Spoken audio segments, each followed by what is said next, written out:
Herkese tekrardan merhabalar. Kanalıma ve mutfağıma hoş geldiniz. Bugün sizlere çok lezzetli bir tarif vermek istiyorum. Ispanağınız varsa mutlaka deneyin. Bahçeden topladığım ıspanakları yıkadım, temizledim ve küçük parçalar halinde geniş bir tepsiye keserek alıyorum.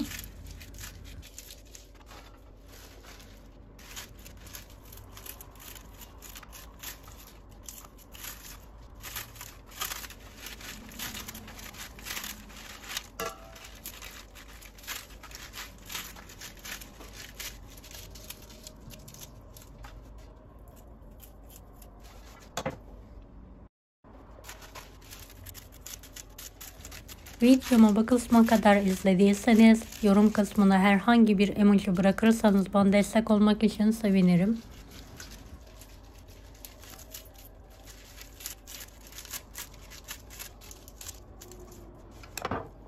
Evet, son ıspanaklarımı da hızlı bir şekilde doğrayarak tepsiye alıyorum. Gördüğünüz gibi tazecik mis gibi ıspanaklar.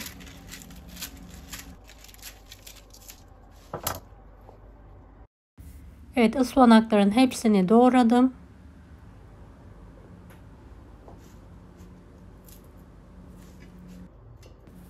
İki adet kuru soğanı yemeklik olacak şekilde keselim.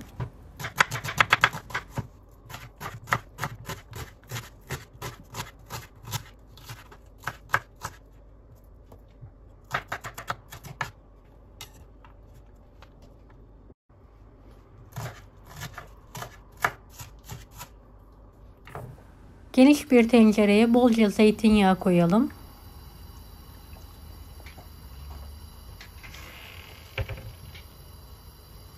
Soğanları kokusu çıkana kadar kavuralım.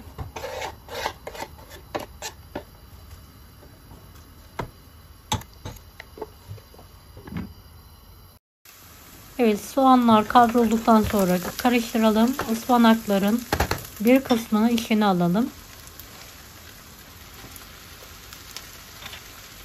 Tekrardan karıştıralım.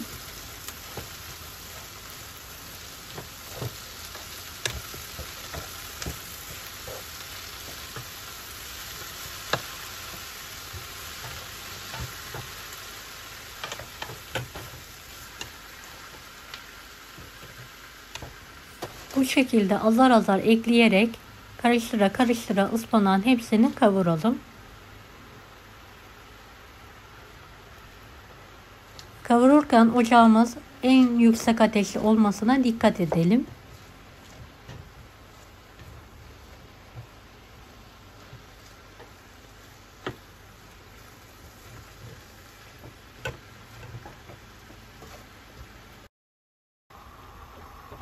Evet, bir tatlı kaşığı tuz ilavesi yapıyorum ve tekrardan karıştırıyorum.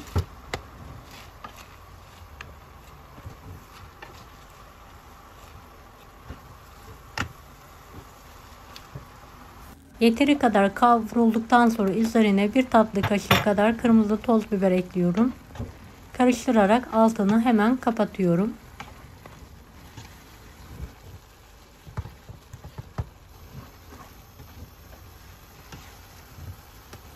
Büyük bir tepsiye kavurduğum ıspanağı alarak yayıyorum. Dilerseniz suyunu kullanmayabilirsiniz.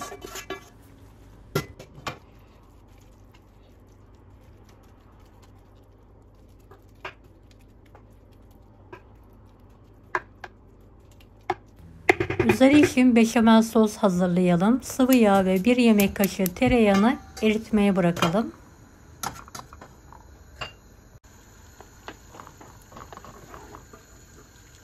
Eriyen yağın üzerine 1,5 yemek kaşığı un ilavesi yapalım. Unun kokusu çıkana kadar sürekli karıştıralım.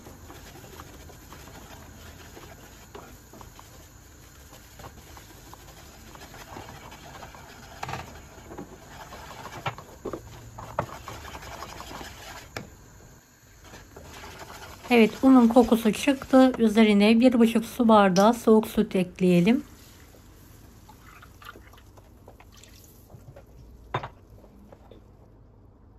Yarım tatlı kaşığı kadar tuz ilavesi yaptıktan sonra sürekli karıştıra karıştıra koyu kıvam alana kadar pişirelim. Damak tadınıza göre karabiber de ekleyebilirsiniz.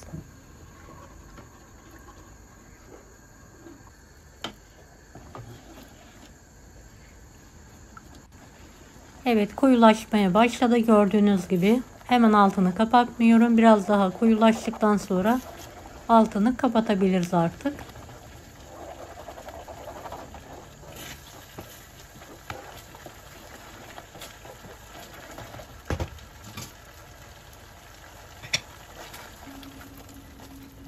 Evet, ıspanağın üzerine ince tabaka halinde hazırlamış olduğumuz beşamel sosu yayalım.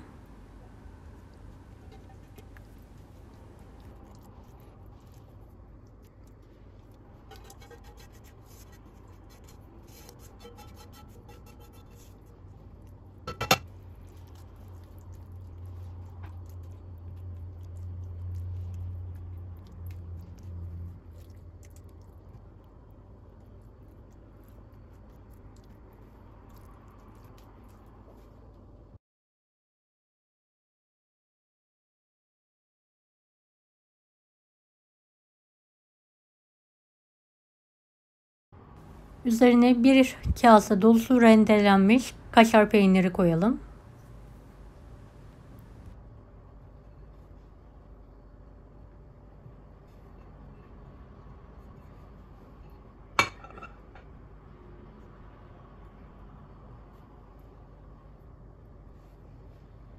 Önceden ısınmış 200 dereceli fanlı fırında üzeri kızarana kadar pişirmeye bırakalım.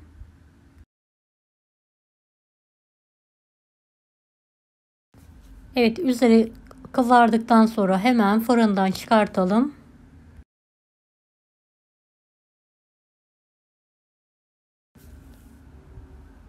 Evet, ıspanağımız artık yemeğe, ikrama hazır. Dilimleyerek servise hazırlayalım. Deneyecek olanlara şimdiden kolaylıklar dilerim. Kanalıma ücretsiz abone olmayı unutmayın. Bir dahaki videolarda görüşmek üzere. Allah'a emanet olun. Hoşça kalın.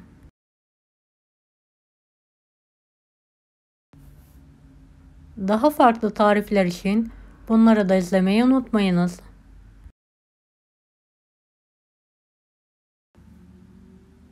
Afiyet şifa olsun herkese.